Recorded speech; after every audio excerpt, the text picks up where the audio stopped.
बिस्मिल्लाहिर्रहमानिर्रहीम। अस्सलाम वालेकुम। आज की सबसे बड़ी खबर क्या है? सबसे बड़ी खबर दुनिया की नजर में ये है कि आज यमन की जानिब से ड्रोन हमले किए गए हैं फ्रांस के ऊपर, और फ्रांस की जो खास तौर पर शिप जा रहा था उसके ऊपर हमला किया गया, लेकिन वो ड्रोन हमला नाकाम हुआ। और ये इतनी खतरनाक जंग होने वाली है। क्या ये दुनिया की खबर है? ये आगे चलकर डिस्कस करते हैं, लेकिन खबर उससे बड़ी है। खबर यह है कि नेतन्याहू एक हंगामी मीटिंग कर रहा था, और ये पहले से यानी तयशुदा थी। उस मीटिंग के अंदर मौजूद था कि अचानक से उसको आकर बताया जाता है कि रशिया से प्रेसिडेंट ऑफ पुतिन यानी रशियन प्रेसिडेंट का फोन आया है और हंगामी बेसिस पर आपसे बात करनी है। अब आप सोचिए जरा कि नेतन्याहू सब कुछ छोड़कर जाता है, और छोड़ने के बाद वो पुतिन से बात करता है। आप सोचिए, एक मीटिंग होती है, उस मीटिंग के जो उसके मामला पहले से तय किए जाते हैं कि फलाने दिन आज मीटिंग होगी। ये जो मीटिंग हो रही थी कैबिनेट की मीटिंग थी, फिर आर्मी चीफ हो, ये सारे हो, ये बड़ी अहम मीटिंग जा रही थी। लेकिन उस दौरान फोन आता है। याद रखिएगा, जब भी जो किसी मुल्क के प्रेसिडेंट हो या प्राइम मिनिस्टर, इन्होंने आपस में राब्ते करने होते हैं तो पहले वो फॉरेन ऑफिस के थ्रू पैगाम देते हैं कि जी आपसे बातचीत करना चाहते हैं, और फिर टाइम सेट किया जाता है कि जी कल मिसाल के तौर पर 2 बजे कॉल होगी, तो 2 बजे वो मीटिंग कोई नहीं रखती। लेकिन अगर कोई ऐसी कॉल आ जाए कि जो आपकी वॉर कैबिनेट की हंगामी मीटिंग हो रही हो, और उस दौरान बिन बताए कॉल आ जाए, तो इसका मतलब है हॉटलाइन के ऊपर आपने राब्ता किया, ये होती है इमरजेंसी कॉल। अब इस कॉल के अंदर नेतन्याहू ने 50 मिनट बात की है। देखिए, आम रूटीन में होता ही है कि आप एजेंडा सेट करते हैं कि किस टॉपिक पर बात होगी। पहले बताया जाता है जी फलाने फलाने टॉपिक पर बात होगी, उसके लिए वो तैयारी भी करते, एक दूसरे से बातचीत भी करते कि हमने उनको क्या पैगाम देना है, क्या करना है। जब आप बिन बताए हंगामी बेसिस पर बातचीत करते हैं तो इसका मतलब है कि कुछ बहुत खतरनाक मामला था और उसको रोकने के लिए कॉल हुई। देखिए, सूरत हाल ये है कि इस वक्त सबसे पहले ये समझिएगा, ये कब मुलाकात हो सकती थी इनकी और कब बातचीत हो सकती थी, ये बात की बातें। इस वक्त सूरत हाल ये है कि पुतिन ने हालिया दौरा किया है यूएई का, सऊदी अरब का, और जब वो वापस पहुंचे मॉस्को तो वहां पर उनकी मुलाकात होती है इब्राहिम रईसानी से, जो ईरान के प्रेसिडेंट है। और जब वो आए तो उन्होंने उनको कहा कि असल में मैं तो आपसे मिलने के लिए ईरान आना चाहता था, लेकिन आपने ख्वाहिश का इजहार किया कि नहीं मॉस्को में मुलाकात होगी, तो मेरे तो दरवाजे खुले और मुझे बड़ी खुशी है।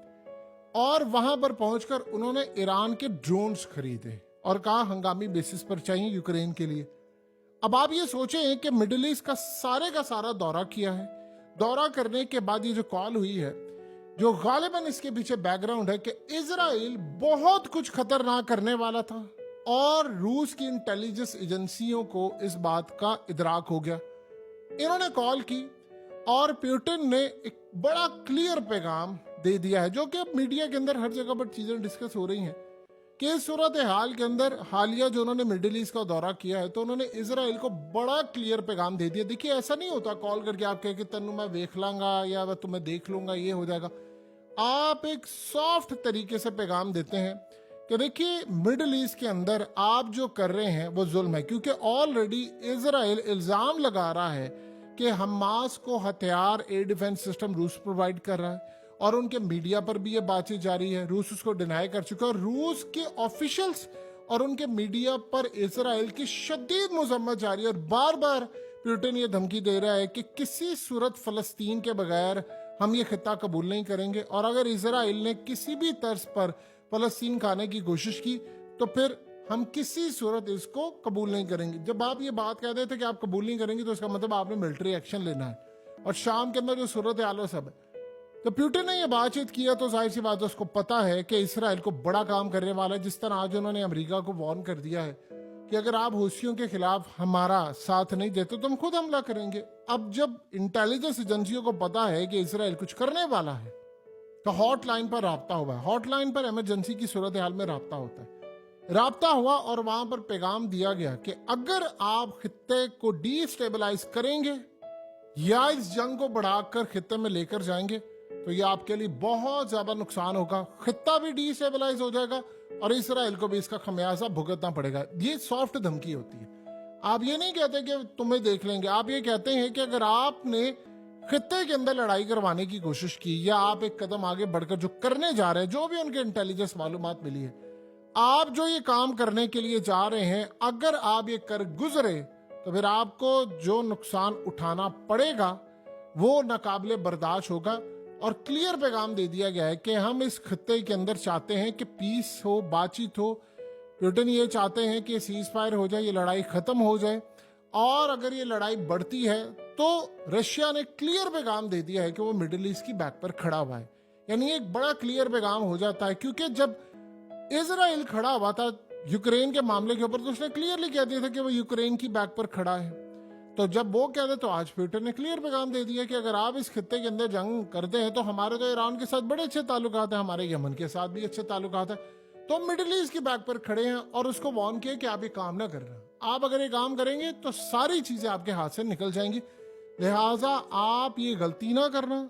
अब आप ये सोचें कि कुछ इजराइल हंगामी बेसिस पर करने वाला था कि हॉटलाइन के ऊपर एक हंगामी कॉल आती है और अब 50 मिनट तक जाती है। जाहिर सी बात है उसमें इजराइल ने ये बात का मुद्दा भी तो उठाया है कि आपने हमास से बातचीत की है, फलाना किया और ये किया वो किया, और आपके जो बयानात आ रहे हैं।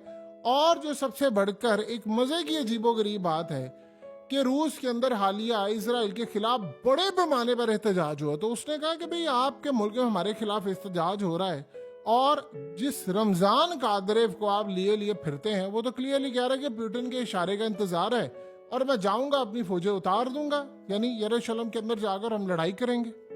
तो ये सारी बातें भी डिस्कस हुई, लेकिन सबसे बढ़कर जो पैगाम था वो रूस की जानिब से दे दिया गया कि आप जो हमला करने या जो कुछ करने की तैयारी कर रहे हैं अब वो ना करें, क्योंकि अगर आप ये करेंगे तो फिर आपके लिए खित्ता तो डिस्टेबलाइज होगा, इसराइल को इसके बड़े भयानक नताज भुगतना पड़ेंगे। ये सॉफ्ट लैंग्वेज के अंदर पैगाम दे दिया है कि हमने अपनी पोजीशन क्लियर की है, हम फलस्तीन के बगैर ये किसी सूरत तस्लीम नहीं करेंगे कि सिर्फ इसराइल का क्याम हो और फलस्तीन का ना हो।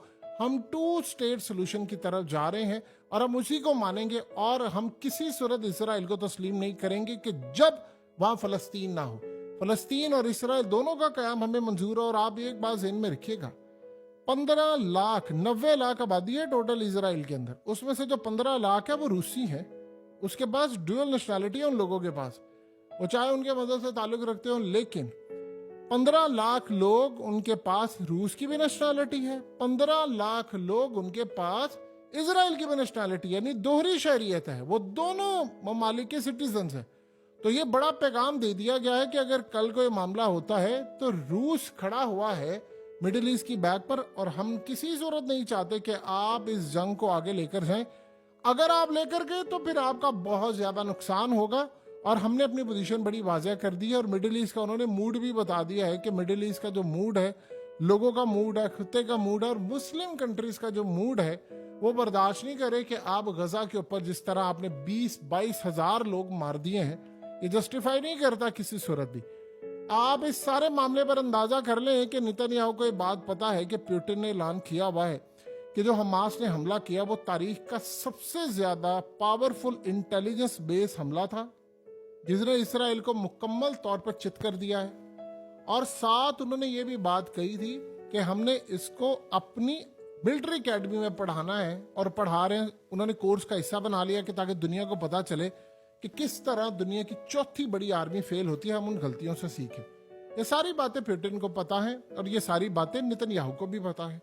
अब इस सारे मामले के ऊपर बड़ी ये जो गुफ्तगू रही है, मुझे काफी अरसे से उन्होंने बातचीत की कि इसराइल के मीडिया में बहुत बड़े पैमाने पर इसराइल रशिया के खिलाफ बातचीत कर रहा है। तो क्लियर आज एक पैगाम दे दिया गया है कि आप अगर कोई भी खित्ते के अंदर ऐसी हरकत करते हैं तो हमारी पोजीशन ये वाज़ेह है, नुकसान आपको उठाना पड़ेगा, हम आपको बाज करें, अब एक काम ना करें। अगर ये होगा तो इसराइल तक जो आग आएगी वो इसराइल बर्दाश्त नहीं कर पाएगा।